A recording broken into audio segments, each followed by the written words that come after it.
Hello दोस्तों, स्वागत है आपका IQ ज्ञान में। तो आज हम हिंदू न्यूज़पेपर आज का देखेंगे। 18 मई है आज, तो 18 मई का हम आज का हिंदू न्यूज़पेपर को एनालाइज करेंगे डिटेल में। इसमें जो जो इम्पोर्टेंट खबर है आपके एग्जाम के लिए, उस सबको हमने यहाँ पे रखा है इस PDF में। और जो बाकी न्यूज़ है या तो उतना इम्पोर्टेंट नहीं है आपका, या ऑलरेडी हमने कवर कर चुके हैं उसको, उतना इम्पोर्टेंट नहीं है, इसलिए आप उसको छोड़ सकते हैं। और अगर आप इसके इसके वीडियो को देखने के बाद अगर आप न्यूज़पेपर देखना चाहें तो उसको देख के आप समझ सकते हैं कि क्या क्या आपका इम्पोर्टेंट है न्यूज़। और इसके अलावा इसमें जो है इम्पोर्टेंट जो जो टॉपिक्स यहाँ पे न्यूज़ में अगर आया है तो उसको हमने डिटेल में डिस्कस भी किया है। उसका नोट्स मैंने दिया है कुछ, जो आपको एग्जाम के लिए हेल्प करेगा। तो उसको आप जरूर अपने कॉपी कलम में जो है नोट डाउन कर ले, या सॉफ्ट कॉपी में, ताकि आप जो है उसको आगे रिवाइज कर सके। इस चैनल में अगर आप नए हैं तो जरूर इसको सब्सक्राइब कर ले। सब्सक्राइब बटन आपको यहाँ पे दिख जाएगा, नीचे डिस्क्रिप्शन में भी आप सब्सक्राइब बटन दिख जाएगा। और उसके अलावा जो है आप जो है डिस्क्रिप्शन में जाके बाकी वीडियो जो हमारा जो है NCERT पर है, हमारा इकोनॉमिक्स है, पॉलिटी है, उसको आप जरूर देखें ताकि आपको प्रिपरेशन में और आपको आसानी होगी। तो आइए दोस्तों स्टार्ट करते हैं। वीडियो को लास्ट तक देखें, तकरीबन 40-45 मिनट का वीडियो होगा आपका। इससे आपका लेकिन न्यूज़पेपर जो है पूरी तरह से कवर हो जाएगा, और आप जो उससे रिलेटेड जो भी टॉपिक्स भी है वो भी आपका इसमें कवर हो जाएंगे। तो पहला जो आपका न्यूज है, तोक्ते फरी 6 किल्ड इन महाराष्ट्र। तो ये बेसिकली आप देख रहे होंगे 2-3 दिन से न्यूज में आ रहा था। ये साइक्लोन जो है तोक्ते, ये जो है इसने महाराष्ट्र पे कल हिट किया। कल शाम में आई थिंक गुजरात को भी इसने हिट किया था तकरीबन 8:30 बजे। और ये बेसिकली वेरी सीवियर साइक्लोन के केस में जा चुका है। इसकी स्पीड जो है तकरीबन 210 किलोमीटर प्रति आवर जो है ये देखी जा रही है गुजरात हिट करने के पहले। तो ये काफ़ी एक्सट्रीमली सीवियर साइक्लोनिक कैटेगरी में आ चुका है। ये जो अलग अलग साइक्लोन की कैटेगरी है, इसके बारे में तोक्ते जो है बेसिकली इसका नाम जो है नेमिंग एक पूछा जा चुका है पहले भी UPSC में। तो नेम जो इसका दिया गया है, ये म्यांमार ने इसका नाम सजेस्ट किया था। तो नेमिंग कैसे होती है साइक्लोन की, साइक्लोन कैसे फॉर्म होता है, और उसके अलावा जो इसका स्पीड कैटेगराइजेशन जो होता है, वेरी सीवियर सुपर साइक्लोन, इसका जो है क्या होता है, ये पूरा आपका ज्योग्राफी का एक इंपॉर्टेंट पार्ट है। ज्योग्राफी क्लाइमेटोलॉजी अगर मैं बात करूँ तो, और ये आपका जो है GS1 और प्रीलिम्स दोनों में काफी इंपॉर्टेंट रोल प्ले करता है। इससे रिलेटेड सवाल काफी आते हैं। तो इसको हम डिटेल हमारा अलग से वीडियो किया हमने, जिसको कि आप देख सकते हैं। लिंक मैं डिस्क्रिप्शन में भी दे दूंगा, यहाँ पे भी आपको दिख जाएगा। तो उसको देख करके आप साइक्लोन फॉर्मेशन, ट्रॉपिकल साइक्लोन के बारे में आप देख सकते हैं कि क्या होता है। इसके बारे में डिटेल आप पढ़ सकते हैं, अपना नोट्स बना सकते हैं। तो ये भी देखा जाता है कि हमारे यहाँ दो साइड है, हमारा जो एक बॉर्डर है, तो यहाँ अरेबियन सी है, यहाँ पे आपका बे ऑफ बंगाल है। तो यहाँ पे बे ऑफ बंगाल में ज्यादा साइक्लोन्स देखे जाते हैं जनरली। इसका क्या रीजन, ये भी हमने उस वीडियो में कवर किया है। तो बेसिकली वार्मिंग जो एक कंडीशन है, लेकिन अभी जो हाल में देखा जा रहा है कि जो साइक्लोन्स अरेबियन सी में वो ज्यादा आ रहे हैं। क्यों? ये इसका मेन रीजन आपका है ग्लोबल वार्मिंग। ग्लोबल वार्मिंग के कारण जो है अरेबियन सी का टेम्परेचर जो बेसिकली सी सरफेस टेम्परेचर है वो बढ़ रहा है धीरे धीरे। तकरीबन 26-27 डिग्री सेल्सियस चाहिए आपको एक साइक्लोन को फॉर्म करने के लिए, वो वहां पे देखा जा रहा है। इस कारण से अरेबियन सी में अगर आप देखें रिसेंटली साइक्लोन्स ज्यादा वहां पे आ रहे हैं। तो ये पूरी आर्टिकल का सार है। इसके अलावा आप जो वीडियो मैंने कहा उसको आप जरूर देखें, ताकि आपको ये जो इंपॉर्टेंट चीज है इसकी आपको समझ में आ जाएगी। नेक्स्ट आपका जो है few clotting events after Covishield jab. तो ये बेसिकली जो वैक्सीन को लेकर के ऑल ओवर ग्लोब जो है एक होता है आपका कि वैक्सीन लेने के बाद किसी में क्या एडवर्स इवेंट देखा गया है कि नहीं। तो उसका लेकर के एक एफी जो आप शायद न्यूज में देख रहे होंगे, एडवर्स इवेंट फॉलोइंग इम्यूनाइजेशन। इसका डेटा जो है गवर्नमेंट कलेक्ट करते रहती है समय समय पर, कि भाई जो जो हमारे यहाँ से 2 वैक्सीन दी जा रही है, कोविशील्ड और कोवैक्सीन, तो उसके बाद क्या लोगों में कुछ एडवर्स इवेंट देखने को मिला है। तो इसमें अभी जो है गवर्नमेंट ने डेटा निकाला है कि छोटे लेवल पर कम लोगों में miniscule but definite risk of thermo embolic event में ब्लड क्लॉटिंग का इवेंट देखा जा रहा है। ब्लड क्लॉटिंग जो है होती है ब्लड में, उसको देखिए ग्लोबली भी देखा गया है बेसिकली। बाकी देशों में, यूरोप में, जर्मनी में से UK में भी देखा गया है इस वैक्सीन के कारण।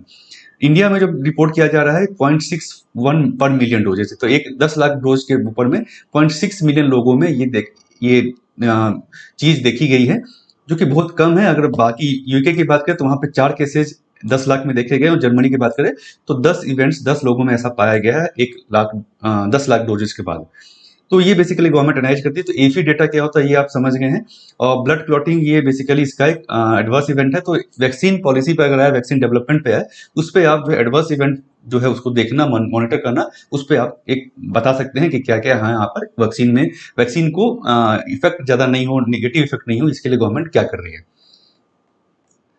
नेक्स्ट आपका जो है इकोनॉमी पर है, एक इंपॉर्टेंट आपका job losses bode ill for economy. तो ये बेसिकली जो है समय समय पर इकोनॉमिक जो सर्वे होता है बेसिकली जो अलग अलग एजेंसीज ने किया है, तो इसमें देखा गया है कि इकोनॉमिक जो है जॉब लॉसेस काफ़ी ज़्यादा अभी हुई है, राइजिंग अनएम्प्लॉयमेंट और डिमांड सप्लाई कम है, डिमांड जो है कम हो गया धीरे धीरे।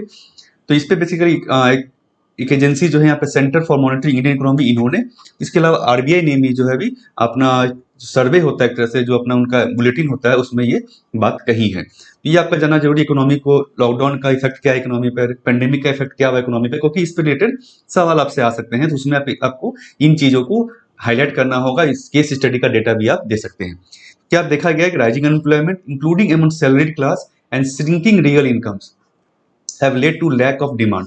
तो क्योंकि ऑब्वियस बात, आपका इनकम जो अगर कम होगा तो डिमांड आप ज्यादा नहीं करेंगे कुछ खरीद। डिमांड क्या है बेसिकली, आप जो परचेज करते हैं, कंज्यूमर जो एक तरह से परचेज करता है कुछ भी, चाहे वो नॉर्मल डेली यूज का सामान हो या एक्सपेंसिव कुछ आइटम्स हो, तो बेसिकली आपके इकोनॉमी आपके जो इनकम पे डिपेंडेंट होता है। तो अनएम्प्लॉयमेंट, उसके अलावा जो सैलरी क्लास की इनकम जो कम हो गई है, इसके कारण देखा जा रहा है कि डिमांड इकोनॉमी में कम हो गया है।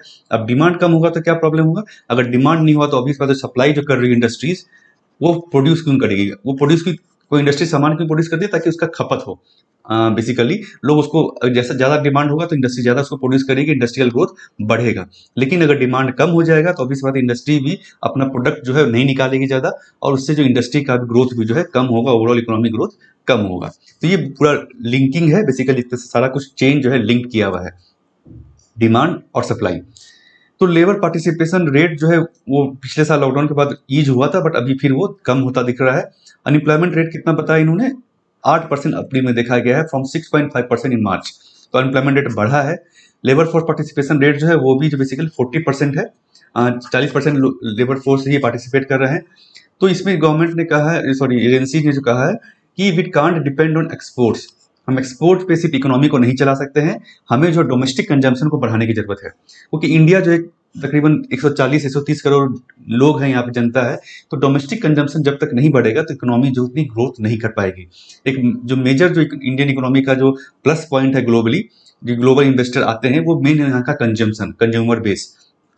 तो इसी में इसमें कहा कि क्या करने की जरूरत है, बेसिकली सजेशन भी यहाँ पे एक तरह से आप लिख सकते हैं कि हमें डोमेस्टिक कंजम्पशन को बढ़ाने की जरूरत है। कैसे हम बढ़ाएंगे भाई, तो put money in the hands of consumer now, तो कंज्यूमर के हाथ में कुछ आप मंथली जो है पैसा दीजिए, जैसे 6,000-7,000 रुपया मिनिमम वेजेज जो है उसको आपको देना होगा, ताकि लोग जो है खर्च कर सके। तो ये सजेशन है, डिमांड अगर कम होता है तो।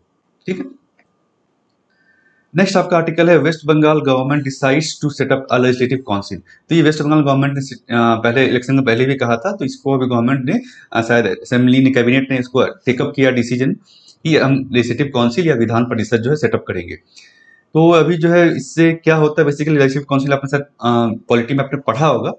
तो ये जो इसमें क्या होता है बेसिकली, अभी जो है देखा जा रहा है चीफ मिनिस्टर और जो आनंद वहाँ के फाइनेंस मिनिस्टर अमित मित्रा, वो असेंबली के मेंबर नहीं है। जैसे मतलब कि जो इलेक्शन लड़ना होता है, जैसे कि असेंबली में क्या होता है, वो लोग आते हैं जो चुन करके आते हैं बेसिकली। जो अभी से इलेक्शन हुआ तो उसमें जो चुन के आएंगे वो स्टेट असेंबली का पार्ट होंगे। तो इन दोनों जो है असेंबली के पार्ट नहीं है। तो मीन्स आपको जानने की जरूरत है काउंसिल होता क्या है, और उसमें काउंसिल का क्रिएशन और एबोलिशन कैसे होता है। तो सेटिंग काउंसिल की सेटअप करने के लिए असेंबली को एक बिल लेके आना पड़ेगा, और उसके बाद स्टेट गवर्नमेंट गवर्नर जो है उसका सैंक्शन लेना पड़ेगा उस बिल के ऊपर में उनका। उसके अलावा जो उसके बाद वेस्ट बंगाल की बात करें तो 1969 तक यहाँ पर काउंसिल था, लेकिन बाद में इसको एबॉलिश कर दिया गया। हर स्टेट में लेजिस्लेटिव काउंसिल नहीं है, आपको आप जानते होंगे शायद। तो इसको हम एक बार डिटेल में हम देख लेते हैं इस टॉपिक को, काउंसिल का। ये पॉलिटी में काफी इंपॉर्टेंट है। ये बेसिकली इसको अपर हाउस कहा जाता है। जैसे कि आप पार्लियामेंट में भी अगर देखें हम, तो पार्लियामेंट में एक होता है लोअर हाउस और दूसरा अपर हाउस। अपर हाउस क्या है, राज्यसभा, लोअर हाउस है लोकसभा। उसी तरह ये इनडायरेक्टली इलेक्टेड है, डायरेक्टली इलेक्टेड होता है। ठीक है, उसी तरह यहाँ पे इनडायरेक्टली इलेक्टेड जो विधान परिषद है, इसको अपर हाउस कहा जाता है, और असेंबली जो है लोअर हाउस, उसको असेंबली को लोअर हाउस कहा जाता है। इसका स्टेब्लिशमेंट जो आर्टिकल 169 में कहा गया, मतलब कॉन्स्टिट्यूशनल बॉडी एक तरह से, कॉन्स्टिट्यूशन में इसके बारे में बताया गया है। इसके जो मेंबर्स होंगे, में से चुन के जो मेंबर को जो नॉमिनेट किया जाएगा, जो मेंबर होंगे काउंसिल के, उनका टर्म जो होता है 6 साल का टर्म होता है। बाकी अगर असेंबली में देखें तो 5 साल का होता है, लेकिन अगर इलेक्शन फिर से हो जाता है तो अगर डिसॉल्व हो जाता है असेंबली तो वो कम हो जाएगा, लेकिन अदरवाइज 5 साल का मैक्सिमम टर्म होता है। लेकिन काउंसिल में 6 साल का टर्म होता है, सेम टू सेम राज्यसभा जैसा होता है वैसा ही होता है, और 1/3 मेंबर जो है काउंसिल के हर 2 साल बाद रिटायर होते हैं। तो ये एक कंटिन्यूअस चैम्बर है, कंटिन्यूइंग बॉडी है। लोकसभा की असेंबली क्या होती है, डिसकंटिन्यूअस होता है, मतलब एक बार आपका डिजॉल्व हो जाएगा अगर मेजोरिटी चली गई या कुछ वैसा रूल हो जाता है, या फिर इलेक्शन 5 साल हो जाता है तो वो डिजॉल्व हो जाएगा, तो डिसकंटिन्यूअस एक तरह से है असेंबली। लेकिन काउंसिल जो है कंटिन्यूअस चेंबर है, कंटिन्यूटिंग चेंबर है, उसमें जो मेंबर्स एक तिहाई मेंबर जो है हर 2 साल बाद रिटायर होते हैं, नए मेंबर आते हैं, लेकिन असेंबली कभी काउंसिल कभी भी डिजॉल्व नहीं होता पूरी तरह से, सिमिलर टू राज्यसभा। इसके मेंबर होने के लिए क्या पहले क्राइटेरिया, तो सिटीजन ऑफ इंडिया होना चाहिए और 30 साल आपकी उम्र होनी चाहिए, और आप वोटर लिस्ट उस स्टेट के वोटर लिस्ट में आपका नाम होना चाहिए। इसके अलावा और भी है कि आपका मेंटली साउंड हो, ये सब चीज है। अंडर आर्टिकल 171 काउंसिल का जो स्ट्रेंथ है वो can not be more than third of the number of MLA, तो मतलब कि असेंबली का जो स्ट्रेंथ है उसके 1/3 से ज्यादा नहीं हो सकता है, और मिनिमम जो है उसका 40 मेंबर होने चाहिए। तो ये बेसिकली स्ट्रेंथ जो है संविधान में कहा गया है, इतना कम से कम आपका मेंबरशिप होनी चाहिए और मैक्सिमम इतना होना चाहिए। ठीक है, सॉरी। अब आते हैं मेंबर्स कैसे इलेक्ट होते हैं काउंसिल के। तो असेंबली का हम जानते हैं इलेक्शन होता है, उसमें आप इलेक्ट हो जाते हैं, जनरल इलेक्शन। काउंसिल में क्या है, 1/3 मेंबर जो है वो असेंबली के जो इलेक्टेड मेंबर्स है, असेंबली के जो मेंबर्स है वो चुनते हैं। 1/3 मेंबर जो है consisted of members of municipalities, district boards, other local authorities, यहाँ से आते हैं। एक एक 1/12 मेंबर जो है इलेक्टोरेट, एक होता है टीचर्स का इलेक्टोरेट, मतलब टीचर्स का ग्रुप जो वो इलेक्ट करता है। 1/12 रजिस्टर्ड ग्रेजुएट जो वहां पर है उस स्टेट में, वहां पर वो इलेक्ट करते हैं एक बाय 12 मेंबर, और रिमेनिंग मेंबर जो है वो गवर्नर नॉमिनेट करते हैं, 12 मेंबर तकरीबन, नहीं सॉरी 12 मेंबर नहीं होते। तो इतना हो गया आपका, ये आपका जितना बाकी बचा मेंबर वो गवर्नर से नॉमिनेट किया जाता है। अब हम आते हैं एबोलिशन और क्रिएशन काउंसिल, ये कैसे होता है। एबोलिश करने की बात अगर करें तो पार्लियामेंट के पास एबॉलिश और क्रिएशन दोनों का पावर है। अल्टीमेट पावर जो है एबॉलिश भी कर सकती है और क्रिएट भी कर सकती है bye simple majority. Simple majority क्या होता है, आपने पढ़ा होगा कि मेजोरिटी ऑफ जितने मेंबर प्रेजेंट है वो उसका मेजोरिटी। मान लीजिए आपका 100 मेंबर प्रेजेंट है तो 51 मेंबर का वोट चाहिए। अगर 90 मेंबर प्रेजेंट है तो उसका हाफ जो आगे 46 मेंबर का आपको वोट चाहिए। तो ये बेसिकली अगर पार्लियामेंट में इतना वोट आ जाता है तो वो जो बेसिकली वो पास हो जाएगा। लेकिन इसके पहले वहां की जो असेंबली है, उस स्टेट की असेंबली, उसको अपने यहाँ पर अपने असेंबली में इस बिल को पास करना होगा स्पेशल मेजोरिटी से। ये आप डिफरेंस याद रखें, असेंबली में जो स्टेट में जो पास होगा वो स्पेशल मेजोरिटी से पास होगा, और जो पार्लियामेंट में पास होगा वो सिंपल मेजोरिटी से पास होगा। स्पेशल मेजोरिटी का मतलब क्या है भाई, majority of total membership of the assembly, जितना मेंबरशिप है टोटल असेंबली का स्ट्रेंथ जो है उसका मेजोरिटी होना चाहिए, यानी 51%, और majority of not less than 2/3 of the member present and voting, जितने मेंबर प्रेजेंट है उसका 2/3 से एक का बहुमत जो है आपको लाना होगा। तो असेंबली से अगर यहाँ पास हो जाता है स्टेट से, उसके बाद वो पार्लियामेंट में जाएगा, वो बिल गवर्नर के सैंक्शन के बाद पार्लियामेंट में जाएगा, और पार्लियामेंट उसको फिर मैटर को लेगी और सिंपल मेजोरिटी से उसको पास करेगी। अभी जो कहें तो 6 राज्यों में असेंबली काउंसिल है आपका, आंध्र प्रदेश, तेलंगाना, उत्तर प्रदेश, बिहार, महाराष्ट्र और कर्नाटका। जैसे हमने कहा सारे स्टेट्स में नहीं है, कुछ स्टेट में था उसको एबोलिश कर दिया गया, कुछ स्टेट में क्रिएट किया गया, ऐसा करके है। अब हम आते हैं एडिटोरियल की तरफ। तो आपको वीडियो फ्रेंड अच्छा लगा तो जरूर आप एक लाइक कर दें, और कमेंट सेक्शन में लिख सकते हैं आपको वीडियो कैसा लगा, या और आपको जानकारी चाहिए हो तो। और अभी तक आपने सब्सक्राइब भी नहीं किया तो इसको आप जरूर सब्सक्राइब करें। तो पहला एडिटोरियल है counting the Covid toll in India. तो इस एडिटोरियल में बेसिकली जो है डेथ जो काउंटिंग है, डेटा जो है डेथ का कोविड रिलेटेड, उसको लेकर बताया कि जो है एस्टिमेट्स हम कैसे कर सकते हैं इनडायरेक्टली, यही बेसिकली बताया है। कुछ खास इसमें नहीं, सर्वे को लेकर के है। तो पहला तो डेटा का जरूरत क्यों है, क्योंकि ताकि हम सही समझ सके, पेंडेमिक को सही तरीके से समझ सके कि उसका क्या इफेक्ट हुआ है, उसके हिसाब से हम पॉलिसी बना सके। ये बेसिकली इंपॉर्टेंट ऑफ डेटा है, इंपॉर्टेंस। ठीक है, एक्सेस डेथ अप्रोच। उसके बाद क्योंकि हम काउंट नहीं कर पा रहे हैं तो इसका एक अप्रोच क्या है, एक्सेस डेथ अप्रोच। ये अप्रोच लगा करके हम डेथ को अनुमान कर सकते हैं कितना डेथ हुआ होगा कोविड के कारण।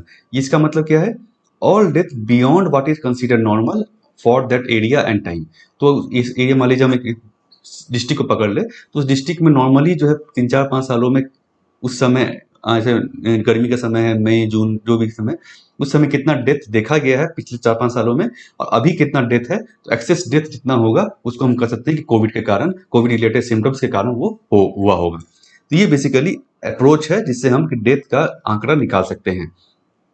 Includes death directly cause by COVID, directly एक तो हुआ हो, या फिर death indirectly cause due to impact on access of care. बहुत से बहुत होता है आप हॉस्पिटल नहीं जा पाते हैं या हॉस्पिटल एक्सेस नहीं हो पाता है लॉकडाउन के कारण, तो कुछ कारण से ये डेथ हुआ है, तो बेसिकली कोविड रिलेटेड डेथ। तो ये आपका एक अप्रोच इन्होंने बताया है कि इस अप्रोच से डेथ काउंटिंग और जगह पे किया गया है।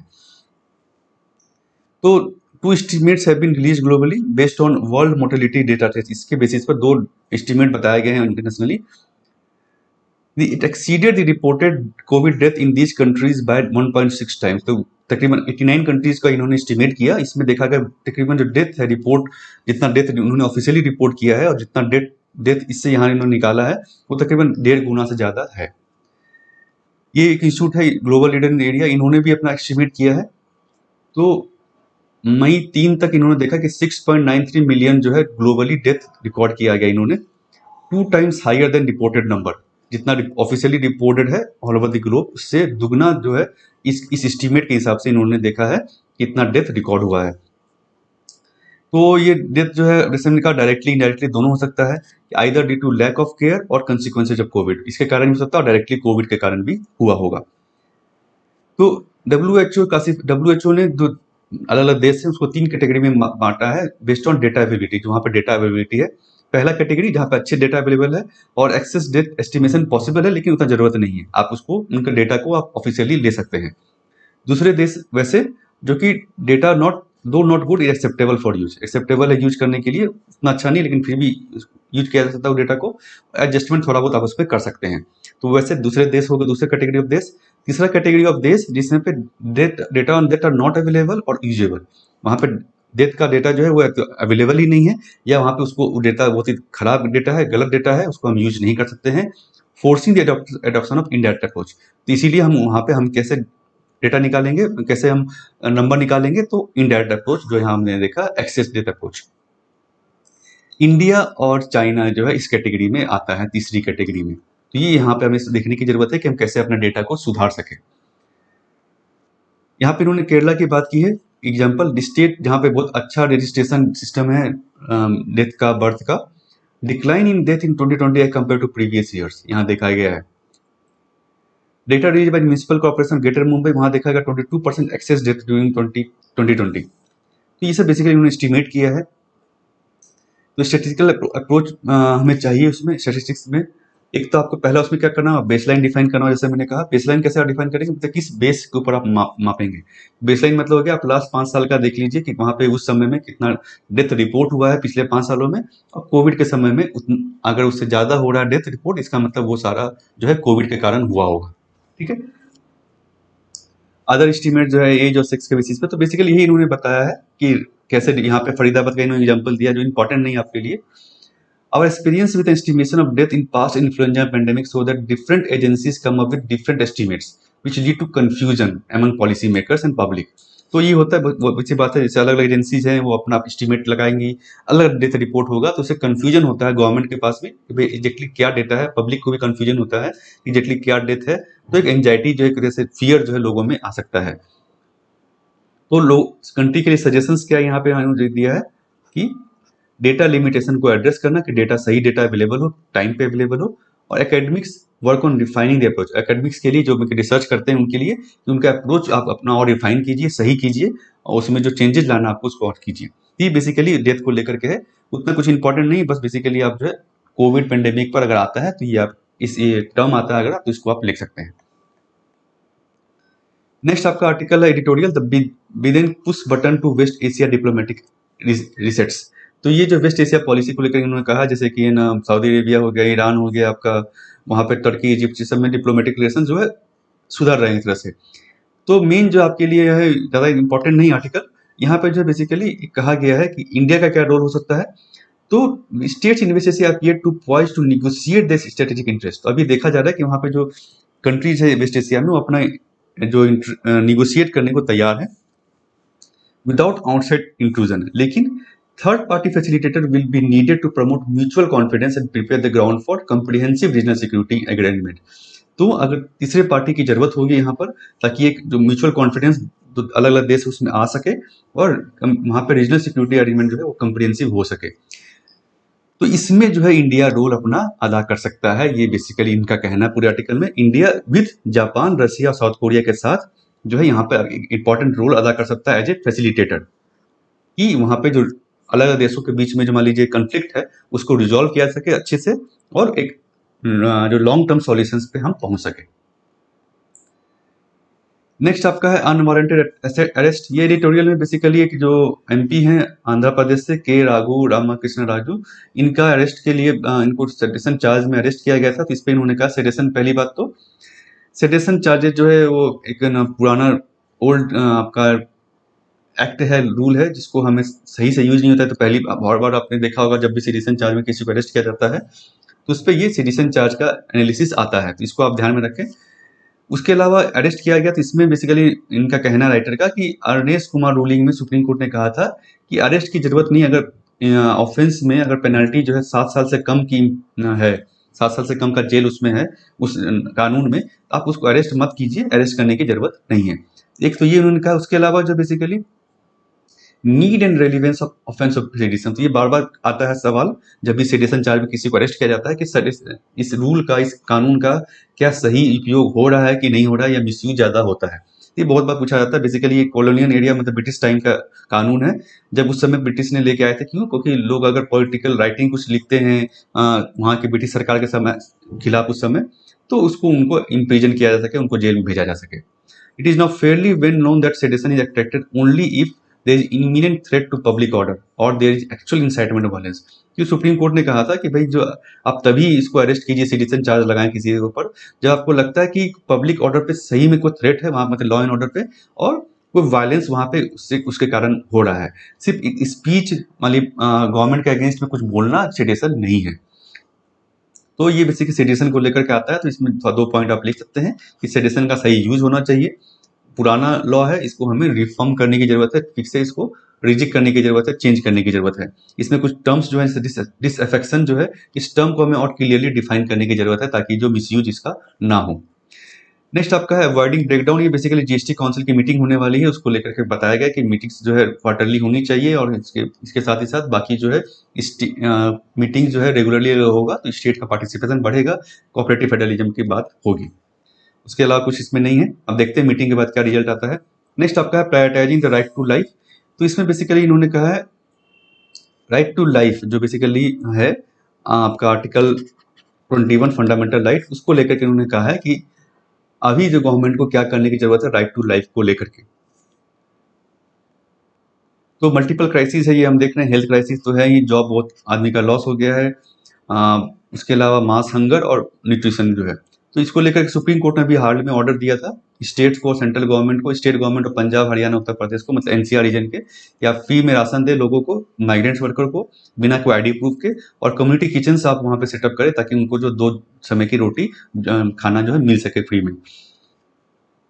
लेकिन अभी उन्होंने कहा कि इसको बेसिकली क्या इसमें कमी रह गई है। पहली बात तो इसको जो है पूरे कंट्री में इसको लागू किया जाना चाहिए सुप्रीम कोर्ट के द्वारा, सिर्फ यहाँ पे जरूरत नहीं है, पूरे देश में इसको लागू किया जाना चाहिए। उसके अलावा कैश पेमेंट की जरूरत है, मील और राशन के अलावा कैश पेमेंट इन माइग्रेंट को जरूरत है ताकि वो खर्च कर सके, उनके हाथ में पैसा हो, क्योंकि उनकी नौकरी चली गई है। और it made facility state largesse rather than right. तो स्टेट को पहले छोड़ दिया, बेसिकली ये राइट होना चाहिए, क्योंकि राइट टू लाइफ के अंदर में right of universal right to livelihood जो है ये भी एक राइट टू लाइफ का पार्ट है। और ये बेसिकली इनकी नौकरी चली गई तो इनको भी ये राइट की तरह इनको मिलना चाहिए, ना कि स्टेट के ऊपर डिपेंडेंट होना चाहिए इनको। इसी के ऊपर इन्होंने फोकस किया है। तो violation of right to life state, जैसे कि वैक्सीनेशन पॉलिसी हो गया, आप वैक्सीनेट नहीं कर पा रहे हैं सबको, being vaccinated is essential for defending one's right to life. तो वैक्सीनेशन भी जो है, बीइंग वैक्सीनेटेड भी एक राइट टू लाइफ का पार्ट है। ये अब इसमें इसको और जो है फंडामेंटल राइट पे अगर आता है तो इसको आप अच्छे से लिख सकते हैं। वैक्सीन को आप सबको इक्वली अवेलेबल कराना गवर्नमेंट का काम है। बहुत सारे देशों में भी, जैसे कि यूएसए कहीं में भी डिस्ट्रीब्यूट किया गया फ्री वैक्सीन सभी को, लोगों को, तो इंडिया को भी इसके बारे में सोचना चाहिए। Grave failure did not ensure adequate production through compulsory licensing. India ने क्या किया, कंपल्सरी लाइसेंसिंग हम देख रहे हैं, बेसिकली हमने अभी भी देखा जो ट्रिप्स एग्रीमेंट का। तो कंपल्सरी लाइसेंसिंग गवर्नमेंट को लाया, इसके लिए गवर्नमेंट क्या कर सकती है, तो प्रोडक्शन बढ़ाए वैक्सीन का। कैसे बढ़ाए? कंपल्सरी लाइसेंसिंग, मतलब कि दूसरे कंपनियों को लाइसेंस दे ताकि वो वैक्सीन मैन्युफैक्चरिंग स्टार्ट कर सके। इंडिया ने इनफ वैक्सीन ऑर्डर नहीं किया, जिसके कारण ही हम देख रहे हैं।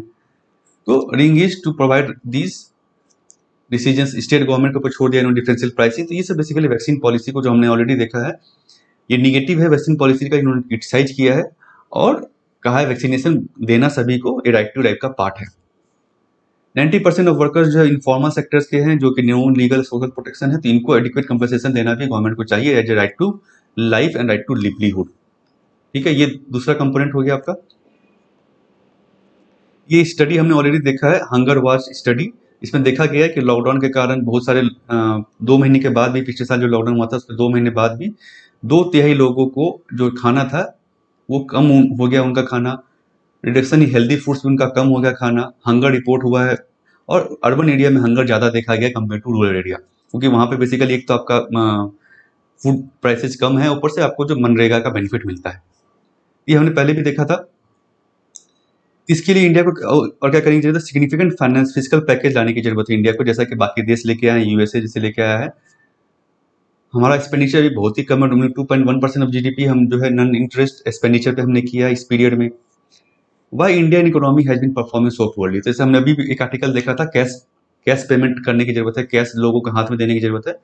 तो उसी का यहाँ पे बताया गया है कि इंडिया को अपना जो फिजिकल एक्सपेंडिचर जो है, खर्च जो है वो बढ़ाने की जरूरत है, लोगों में को पैसा देने की जरूरत है, इनकम सपोर्ट लोगों को देने की जरूरत है, income support to poor. Cash transfer हमें देने की जरूरत है। गवर्नमेंट जो भी इंफ्रास्ट्रक्चर को बिल्ड करने की बात करी, लेकिन हमें जो जरूरत क्या करने की, cash transfer. Also as per because of this, क्योंकि अगर आप कैश ट्रांसफर देंगे इससे ग्रोथ भी होगा। ग्रोथ कैसे होगा, क्योंकि जो स्पेंड करेंगे वो सिंपल डोमेस्टिकली प्रोड्यूस गुड्स पे, तो डोमेस्टिक इकोनॉमी जो ग्रो करेगी, क्योंकि आप जो लोग आप लोगों को जो पैसा देंगे खर्च करने के लिए, वो खर्च करेंगे नॉर्मल सामान पे, सस्ते सामानों पे जो देश में बनता है, तो इससे देश की इंडस्ट्री जो है, कंपनी जो है, उसमें ग्रोथ देखा जाएगा। फ्री राशन और मील से उतना ज़्यादा हेल्प नहीं होगा, वेरी लिटिल इकोनॉमी पे इफेक्ट पड़ेगा। क्यों? क्योंकि ये जो ज़्यादातर जो यहाँ पे आप यूज करें कमोडिटी माली चावल दाल जो भी है, वो ऑलरेडी जो आपके गोदाम में पड़ा हुआ है, फूड ग्रेन्स पड़ा हुआ है, तो इससे इकोनॉमी में ज़्यादा कुछ इफेक्ट होने वाला नहीं है। तो यहाँ उन्होंने कहा कि मंथली कैश ट्रांसफर अप्रॉक्स 7,000 पर फैमिली आपको देने की जरूरत है। मिनिमम वेजेस पे इन्होंने कैलकुलेट किया है, इतना हर लोगों को, एक फैमिली को देने की जरूरत है गवर्नमेंट को मंथली। तो expand among them are the expanded production and central procurement of COVID-19 vaccines. ये एक क्या क्या करने की जरूरत गवर्नमेंट को, पहला तो ये सेंट्रल प्रोक्योरमेंट और डिस्ट्रीब्यूशन कीजिए ताकि फ्री इम्यूनाइजेशन हो सभी लोगों का। यूनिवर्सल एक्सेस फूड ग्रेन जो है, ऐसा नहीं सिर्फ राशन कार्ड धारक को नहीं देना, आपको सभी को जो है, जिनको जरूरत है 5 kg का फूड ग्रेन फ्रीली आप दीजिए नेक्स्ट 6 महीने के लिए। तीसरा कैश ट्रांसफर आप दीजिए तकरीबन 7,000 रुपया पर हाउस होल्ड 3 महीने के लिए, जो एम्प्लॉयमेंट जिनका नहीं है रेगुलर एम्प्लॉयमेंट। और इंक्रीज रिसोर्सेज, इसके बाद चाइल्ड डेवलपमेंट सर्विसेज जैसे कि आंगनवाड़ी, इस सब में जो है, इसमें आप ज़्यादातर पूरी पैसा दीजिए, रिसोर्सेज दीजिए, ताकि वो अपना जो ट्रांसफर जो है पैसा वहाँ पे कर सके, आंगनवाड़ी सेंटर्स को और स्ट्रॉन्ग कर सके, ऐसा कुछ। इसके अलावा मनरेगा को डिमांड ड्रिवन कीजिए। अभी क्या है, इसमें बेसिकली 100 दिन का ही काम मिलता है और एक घर से एक एडल्ट मेंबर को मिलेगा। इसको इन्होंने कहा कि इसको सीलिंग को आप हटा दीजिए, ना तो नंबर ऑफ डेज का सीलिंग रहे, 100 दिन से की जरूरत नहीं है, आप उसको 200 दिन दीजिए, जितना दिन हो सकता है। और बेनिफिशियरी भी जो है, एक आपने लिमिट कर रखा है, एक लिमिट नहीं होना चाहिए, हाउस होल्ड में जो भी काम करना चाहे उसको आप दीजिए। ये और सिमिलर स्कीम जो अर्बन एरिया के लिए भी आप ऐसा स्कीम लेके आए, rural sorry employment guarantee scheme, जिसमें कि अर्बन में लोग जो अनएम्प्लॉयड हो गए हैं, एजुकेटेड यूथ भी हैं, उनको ना आप रोजगार दे सके और उनको कुछ पैसा दे सके। तो ये 6 सजेशंस इन्होंने दिया बेसिकली क्या गवर्नमेंट को करने की जरूरत है, किस लिए, राइट टू लाइफ और राइट टू लिवलीहुड। ठीक है, इससे रिलेटेड गवर्नमेंट को पेंडेमिक को लेकर के क्या करने की जरूरत है। अब आता है बात रिसोर्स का, रिसोर्स कहाँ से लाएगा। इसमें इन्होंने सजेशन दिया, पहली बात तो कि फिजिकल डेफिसिट बढ़ेगा, ठीक है, आप उसको बढ़ा सकते हैं। इसके अलावा वेल्थ टैक्स जो है आप इंट्रोड्यूस कर सकते हैं। वेल्थ टैक्स मतलब जो ज़्यादा इनकम टैक्स, जो इनका रेट इनकम ज़्यादा है, उस पर आप एडिशनल जो है टैक्स, वेल्थ टैक्स लगा सकते हैं। तो ये 2 सजेशंस हैं रिसोर्स के लिए। ठीक है, ये पूरी जो आर्टिकल आपका इकोनॉमी को लेकर के है, पेंडेमिक के समय में इकोनॉमी को आपको कैसे ठीक करना है और जो लोगों जो स्ट्रेस में है उसको आपको कैसे हेल्प करना है।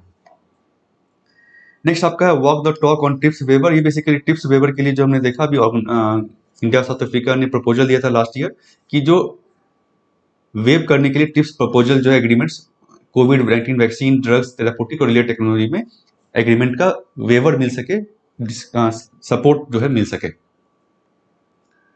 आइडिया क्या था इसके पीछे, क्या कारण है कि patent should not become barriers in scaling up production of medical products. तो जो मेडिकल प्रोडक्ट चाहिए कोविड के लिए रिलेटेड, जैसे रेमडेसिविर हो गया, बाकी जो मेडिसिन है, वैक्सीन हो गया, उसका प्रोडक्शन हम बढ़ा सके, पेटेंट उसके लिए रोड ब्लॉक, उसके लिए रोरा नहीं बने, इसके लिए बेसिकली ये एग्रीमेंट प्रपोजल जो है इंडिया और साउथ अफ्रीका ने दिया था। यूएसए ने इसको अभी सपोर्ट दिया है अभी एक तरह से, तो अभी तक सपोर्ट इसका नहीं, लेकिन इसमें उन्होंने कहा कि इंडिया क्या कर सकता है, इसमें अभी तक कुछ मतलब डिसीजन नहीं आया कि क्या डिसीजन हुआ, पहली बात तो, और किस कंडीशन पे मिलेगा, क्या कंडीशन उसमें लगाया जाएगा, तो ये सब अलग चीज है। यहाँ पे कहा गया कि इंडिया को कंपल्सरी लाइसेंस, इंडिया के पास ऑप्शन है कि इंडिया कंपल्सरी लाइसेंसिंग दे वैक्सीन के लिए, और बाकी जो है ड्रग्स और बाकी मेडिसिन के लिए। यहाँ पे एग्जाम्पल नाटको जो इंडियन कंपनी, उन्होंने ऑलरेडी रिक्वेस्ट किया है कंपल्सरी लाइसेंस के लिए कि आप गवर्नमेंट को कि कंपल्सरी लाइसेंस मुझे दिया जाए, बारीक टिकनी ये ड्रग है कोविड का, इसके लिए, ताकि हम इसको प्रोड्यूस कर सके, इसका प्रोडक्शन बढ़ेगा तो कॉस्ट भी कम होगा और सामान भी अवेलेबल होगा। तो गवर्नमेंट ने अभी तक इस पर किया, गवर्नमेंट का जो एफिडेविट अभी देखा था हमने सुप्रीम कोर्ट में कि नहीं ये सही नहीं होगा बेसिकली, और जो है रॉ मटेरियल्स अवेलेबल नहीं है, तो हम अगर कंपल्सरी लाइसेंसिंग दे भी देंगे तो उसका कोई फायदा नहीं होगा। ये सब बेसिकली यहाँ पे बताया गया है। तो कंपल्सरी लाइसेंसिंग जो एक इंपॉर्टेंट पार्ट है, इसको आप जरूर पढ़ ले, हमने पहले भी डिस्कस किया है। और इसके अलावा इन्होंने क्या सजेशन दिया है कि कोवैक्सीन, जिसमें कि इंडियन गवर्नमेंट भी पार्ट थी, आईसीएमआर जो है इसमें डेवलप करने के लिए एक पार्टनर था भारत बायोटेक के साथ, तो इसमें क्योंकि इंडियन टैक्स पेयर का पैसा लगा, तो इंडिया को अपना जो दिखाना चाहिए, वॉक द टॉक जो कहते हैं हम, तो इंडिया को दिखाना चाहिए क्या करके, इंडिया को भी जो अपना कोवैक्सीन टेक्नोलॉजी है उसको ओपन कर देना चाहिए, ताकि डोमेस्टिक और फॉरेन कंपनी भी जो है वो इस टेक्नोलॉजी को यूज करके अपने वहाँ पे वैक्सीन बना सके और अवेलेबल कर सके। तो वेवर जो है इंडिया को भी स्टार्ट करना चाहिए बेसिकली, ताकि दूसरे देश भी जो है इसको, इंडिया का जो है स्टेप्स को देखे और उसको सराहना करे, और दूसरे देश भी इसमें कदम उठाए इसी तरह का। ठीक है, नेक्स्ट आपका है know learning from Spanish flu. ये स्पेनिश फ्लू जो आया था आपका बेसिकली 1918 में, वहां पे भी देखा गया था कि मल्टीपल वेव्स आए थे, दूसरा वेव सबसे ज्यादा स्ट्रांग रहा था, तो यहाँ पे उसी के लिए कहा कि हमने उससे कुछ सीखा नहीं। उस समय यही हुआ था कि बेसिकली पहले लॉकडाउन के बाद जो रिस्ट्रिक्शन जो हटा दिए गए थे, उसके बाद लोग जो है बिहेवियर उनका चेंज हो गया, बेसिकली वो आसानी से बाहर घूम रहे थे, जिसके कारण जो सेकेंड वेव में ज़्यादा लोग अफेक्टेड हुए और ज़्यादा मोर्टिलिटी देखी गई। इसी का उन्होंने कहा कि हमें उससे सीखना चाहिए बिहेवियर से, बेसिकली कि हमें रिलैक्स नहीं होना है, पिछले जो हमारी हिस्ट्री से हमें सीखने की जरूरत है। उसके अलावा इसमें कुछ खास नहीं है। नेक्स्ट आपका जो है ICMR drops plasma therapy from covid treatment norms. तो फ्रेंड्स एडिटोरियल हमने खत्म कर लिया है, अब दूसरे आर्टिकल, नीचे के आर्टिकल की तरफ मूव कर रहे हैं। तो अगर आपको वीडियो अभी तक अच्छा लगा जरूर आप लाइक कर दें, और सब्सक्राइब अगर आपने नहीं किया अभी तक तो जरूर आप सब्सक्राइब करके बेल आइकन को दबाएं। तो ये आईसीएमआर ने जो बेसिकली, जो आईसीएमआर जो है नेशनल एजेंसी है, इसने ये जो है कोविड का ट्रीटमेंट क्या होना चाहिए इसके लिए गाइडलाइन जारी करते रहती है हमें समय समय पर। इसमें रिवीजन अभी इन्होंने किया है, और जो प्लाज्मा थेरेपी है उसको हटा दिया, हालांकि प्लाज्मा थेरेपी उतनी इफेक्टिव नहीं है, इसको देने की जरूरत नहीं है। ये बेसिकली पिछले साल एक ट्रायल भी किया था आईसीएमआर ने, प्लेकिड ट्रायल, इसमें देखा गया था 465 पे इन्होंने ट्रायल किया था, देखा था इतना ही इफेक्टिव बेनिफिशियल नहीं है प्लाज्मा थेरेपी। तो प्लाज्मा थेरेपी क्या है, थोड़ा सा हम इसको समझ लेते हैं। ये बेसिकली क्या है, make use of antibodies developed in recovered patient against the corona virus. तो मान लीजिए कोई पेशेंट ठीक हो गया है, उसको कोरोना हुआ था, फिर वो ठीक हो गया, उसमें कुछ एंटीबॉडी डेवलप हो जाती है जो कोरोना से लड़ सकती है, तो इस एंटीबॉडी को यूज करना और दूसरे पेशेंट इंजेक्ट करना, यही बेसिकली प्लाज्मा थेरेपी है।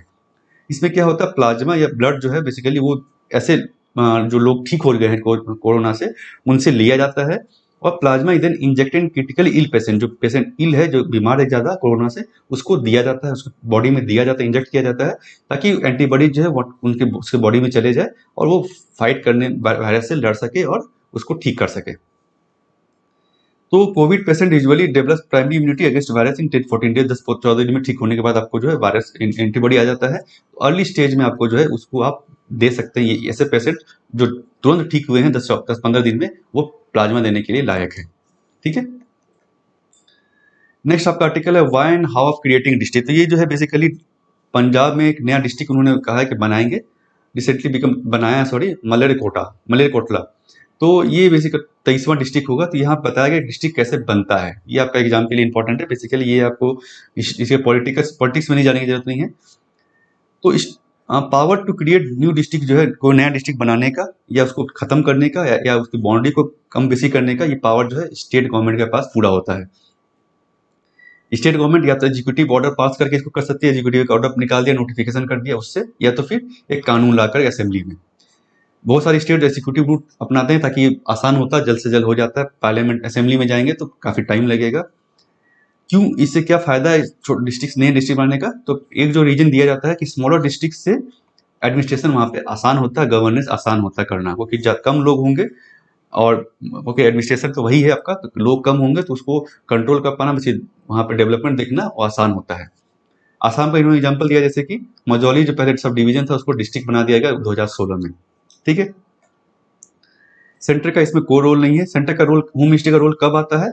अगर आपको जो है किसी डिस्ट्रिक्ट का नाम चेंज करना है या रेलवे स्टेशन का नाम चेंज करना है, उस केस में होम मिनिस्ट्री का आपको परमिशन चाहिए होता है। ये जो उसके अलावा बाकी जो मिनिस्ट्री या डिपार्टमेंट है, जैसे ministry of earth sciences, intelligence bureau, department of post, geo survey of India, railway ministry, इन सबको आपको अपना प्रपोजल भेजना पड़ता है। यहाँ से फिर एनओसी आ जाएगा, तब आप उसको नाम जो है चेंज कर सकते हैं। सेंसस में देखा गया कि तकरीबन अभी जो है 718 डिस्ट्रिक्ट है और 2001 से 2011 के बीच में 46 नए डिस्ट्रिक्ट क्रिएट हुए थे अलग अलग स्टेट्स में। ये पूरा डिस्ट्रिक्ट कैसे बनता है इसके लिए और क्या इसका इंपॉर्टेंस है और नाम चेंज करने में क्या रोल है, ये आपको लिखना है अपने एग्जाम के लिए, आप नोट्स बना सकते हैं। नेक्स्ट आपका appoints ECI member via collegium. तो ये बेसिकली एक पिटीशन जो है, अपील जो दायर की गई है सुप्रीम कोर्ट में कि एक इंडिपेंडेंट कॉलेजियम आप बनाएं। एक मतलब कॉलेजियम जैसे कोर्ट का होता है आपका, कोर्ट में जो अपॉइंटमेंट होता है जजेस का, वो कॉलेजियम के थ्रू होता है। तो उसी तरह एक इंडिपेंडेंट कॉलेजियम बनाया जाना चाहिए जो कि इलेक्शन कमीशन ऑफ इंडिया के मेंबर्स को अपॉइंट करे। ये पिटीशन किसने दायर किया? एडीआर जो एक एनजीओ है उसने दायर किया है। तो अब हम समझ लेते हैं ईसीआई जो इलेक्शन कमीशन ऑफ इंडिया के मेंबर्स, जो सीईसी हो गए एक और दो ईसी होते हैं, सॉरी दो इलेक्शन कमीशन होते हैं, उनका कैसे अपॉइंटमेंट या रिमूवल होता है ये आप थोड़ा जान ले। इलेक्शन कमीशन का बाकी भी एक चीज है, उसको अभी हम डिस्कस नहीं करेंगे यहाँ पर।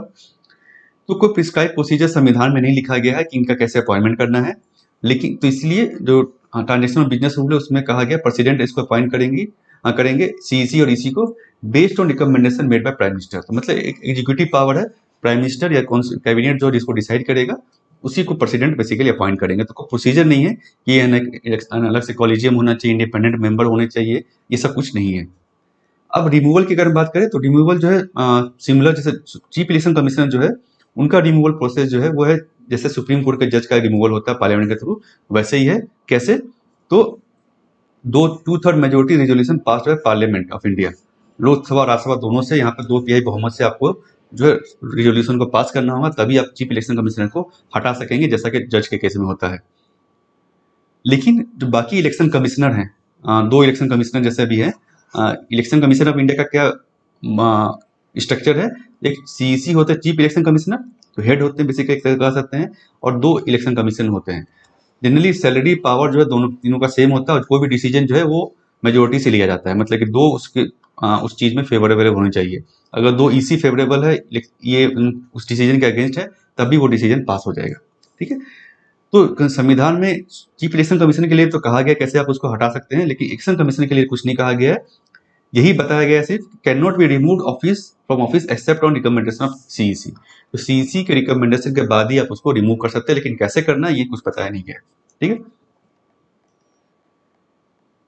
नेक्स्ट आपका आर्टिकल जो है DRDO drug launch for emergency use. तो ये बेसिकली डीआरडीओ का जो एक ड्रग बनाया था उन्होंने, 2-डीऑक्सी डी ग्लूकोज 2DG, ये डीआरडीओ ने रेड्डी लेबोरेटरी के साथ बनाया है, जिसको रिलीज कर दिया कल गवर्नमेंट ने इमरजेंसी यूज के लिए। अभी कुछ लिमिटेड हॉस्पिटल्स को दिए हैं, बाद में इसको और बढ़ा के प्रोडक्शन दूसरे लैब्स में दिया जाएगा, दूसरे हॉस्पिटल्स में भी दिया जाएगा। ये ऑक्सीजन कमी को डिपेंडेंसी को कम करने में काफी कारगर देखा गया है और कोविड से लड़ने के लिए काफी इंपॉर्टेंट ड्रग है, इंडिजिनियसली डेवलप किया गया है। तो ठीक है, प्रीलिम्स के लिए आपका पूछा सकता है। तो ये आपका इसका साइंटिफिक नेम किसने डेवलप किया है, लेबोरेटरीज का नाम भी आप यहाँ लिख सकते हैं, institute of nuclear medicine and allied sciences. इस लेबोरेटरीज ने, डीआरडीओ का लैब है ये, इसने इसको डेवलप किया है। ठीक है, नेक्स्ट आपका आर्टिकल है इंडिया पैलेस्टीन पॉलिसी इवॉल्विंग। तो ये पैलेस्टीन पॉलिसी को लेकर के कल जो है यूएन सिक्योरिटी काउंसिल में मीटिंग हुई थी, उसको लेकर के यहाँ पे जो हमारे एम्बेसडर है वहाँ पे उन्होंने अपना भाषण दिया था। तो पॉलिसीन पॉलिसी इंडिया का क्या है, इस पे मेन पॉइंट बताया गया कि इंडिया पहले जो 2017 तक क्या था कि हमने पैलेस्टीन कॉज को सपोर्ट करते थे, और उसमें ईस्ट जेरूसलम भी हमारा हमारा जो है रहता था कि ईस्ट जेरूसलम उसका कैपिटल होना चाहिए। लेकिन बाद में हमारा जो स्टैंड है वो चेंज हो चुका है, उतना इफेक्टिव नहीं है। तो हमें वेस्ट एशिया पॉलिसी को आपको पढ़ने की जरूरत है इंडिया की फॉरेन पॉलिसी में। नेक्स्ट आपका आर्टिकल जो है WPI inflation hits high of 10.5%। तो WPI इन्फ्लेशन का रिकॉर्ड आया इन्फ्लेशन का। तो WPI इन्फ्लेशन, तो इसमें जो है WPI इन्फ्लेशन के बारे में कहा गया है अभी जो आया इंडेक्स का मेजरमेंट हाई 10.5% अप्रैल में रिकॉर्ड किया गया है। 7.4% था मार्च में, 4.8% था फरवरी में। WPI इन्फ्लेशन के बारे में और CPI के बारे में, WPI और CPI को हमने कंपैरिजन का एक वीडियो हमारा, उसको आप लिंक जो है डिस्क्रिप्शन में मिल जाएगा आपको, उसको आप जरूर देख लें ताकि आपको ये वीडियो समझ में आ जाएगा। तो फ्रेंड्स ये था आज का हिंदू न्यूज़पेपर एनालिसिस। होप आपको वीडियो अच्छा लगा, जरूर लाइक करें और शेयर करें अपने फ्रेंड्स के साथ, और चैनल को सब्सक्राइब करना मत भूलें। सब्सक्राइब करके आप बेल आइकन को दबाएं ताकि आपको आने वाली वीडियो की नोटिफिकेशन मिल जाए। इसका PDF जो है आप टेलीग्राम चैनल से ले सकते हैं। Thank you friends.